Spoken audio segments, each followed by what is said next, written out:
Now, for all you pop pickers out there, yes, there's one or two, I know.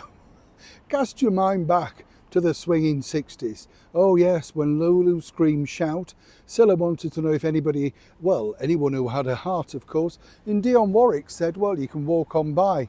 Meanwhile, Frank Sinatra, well, he was singing something stupid. You get the picture. Now, sadly, we've lost a great gentleman over here, and I hope I'm pronouncing his name correctly, the Earl of Donoughmore. And what you may not know when you look at this particular picture is he shaped a lot of the swinging 60s teen, this is you, I'm talking to you, if you were that era, shaped a lot of the swinging 60s era simply by, well, coming up with a genius idea. As ever, let me explain. Morning chums, lovely to see you. Thank you so much as ever for your time today. Nice to have your company. The 60s, everybody says, don't they, that if you were there you can't remember. Well, obviously before you point out, no, and I wasn't the 1860s either, I know what you're all thinking.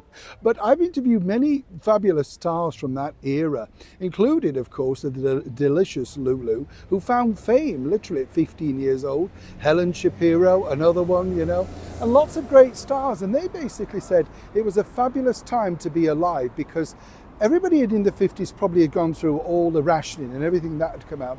And suddenly there were clothing shops, weren't there, you know, like Lord John, Carnaby Street.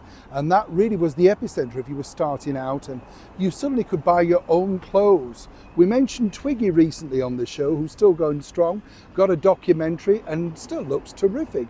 But again, started out when she was very young. Now you might ask, what does the Earl of Donoughmore, well, actually do with the swinging 60s? Well, he created this, the Pedio radio. Well, helped in creating it at least. Now, when you look at it, you just see exactly what I mean. This revolutionized not only just the transistor radio, which had already come out really in the fabulous United States of America, well, as late as the late 1940s, but it was the design, wasn't it? The one that you needed to be seen with, that was the, well, it was a fashion accessory. And it's a little bit like today, isn't it, with those ear pods, you know, that all the kids wear. You know, and what's those other things, you know, the ones I mean, chums? Beat headphones. And there's just one wire because, you know, but who remembers, of course, the 80s? Yes, and the Walkman. Everybody had to have a Walkman. Well, in the 1960s, the Pedio radio was really the thing, and it was all down to this man. He literally revolutionized the way that people listen to music. And if you were sort of sitting and swinging on a beach, maybe listening to the Beach Boys or the Monkees, then you probably sat down and listened to this. But did you know that he also created the, well, sort of prototype of the very first portable televisions? And when you think about that, we take all of this stuff for granted. But, you know, I remember buying a black and white portable television from Boots. Who remembers that? Oh yes, you could buy TVs in those days. Yes, I know, it's a long time since. And I remember specifically because I had to pay for it. It was £54.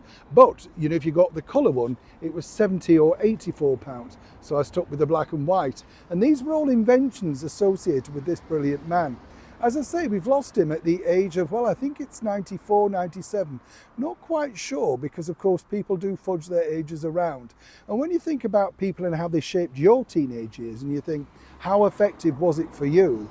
Well, clearly very effective because, as I said, in beaches up and down the United Kingdom, from Blackpool to Bournemouth, or indeed if you were sort of hanging out in Muscle Beach or Miami Beach, or wherever you were in the beautiful world that had the sun, no doubt you were listening to your favourite stars from a transistor radio that this man helped create.